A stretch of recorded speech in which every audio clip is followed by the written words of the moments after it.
Welcome back to the final segment of Navigating NRI Taxation. In this segment, we'll address frequently asked questions, providing a synopsis on some important topics covered in our previous segments. So let's get started. First question that we commonly receive: when is one considered an NRI? You qualify as a non-resident Indian when you are not a resident of India. A person becomes a resident if they stay in India for a financial year is 182 days or more, or 60 days or more, and 365 days or more in the 4 immediately preceding previous years. If these conditions are not met, you will be considered an NRI. Next question would be: when is it necessary for an NRI to file income tax return in India?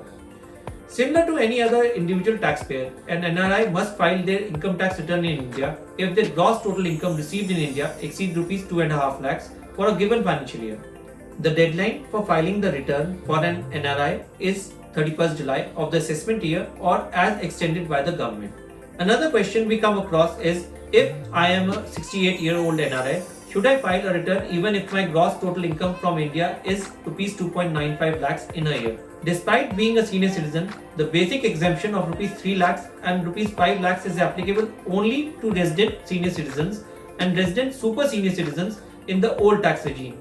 Therefore, as an NRI, you are required to file a return in India when your income from India exceeds Rs 2.5 lakhs.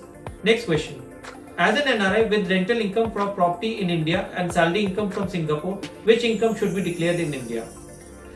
Being an NRI, you are required to declare and pay taxes only on the income earned within India. In this context, you need to offer the rental income from the Indian property for taxation in India.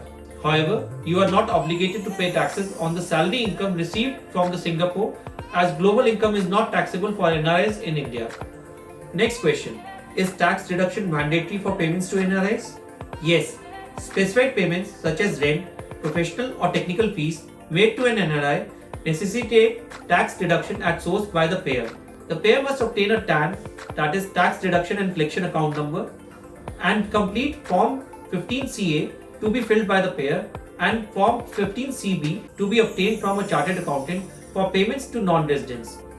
Next question: is an NRI subject to dual taxation on income received in India and in their country of residence? Yes. If an NRI receives income in India, it is taxable in India as the source state. However, the NRI's country of residence also has the right to tax the income as the residence state. To avoid double taxation, India has entered into double taxation avoidance agreements with various countries, allowing taxpayers to claim a credit for foreign taxes paid while filing their return of income in their home country. Next question: if I sell a flat in India as an NRI, will I be subject to capital gains tax? Yes. Upon selling your flat in India, you will be liable for capital gains tax. Additionally, the purchaser is required to deduct taxes on the gains you make. The tax deduction rate for long-term gains is 20%, while for short-term gains on capital asset, taxes are deductible at slab rates. In conclusion, navigating NRI taxation involves overcoming specific challenges and understanding the nuances of the Indian tax landscape. We hope this series has provided valuable insights to empower you in making informed financial decisions. Don't forget to subscribe, like, and share our channel for ongoing guidance on navigating financial matters. Thank you for joining us on this comprehensive journey. Until next time, stay informed, stay empowered.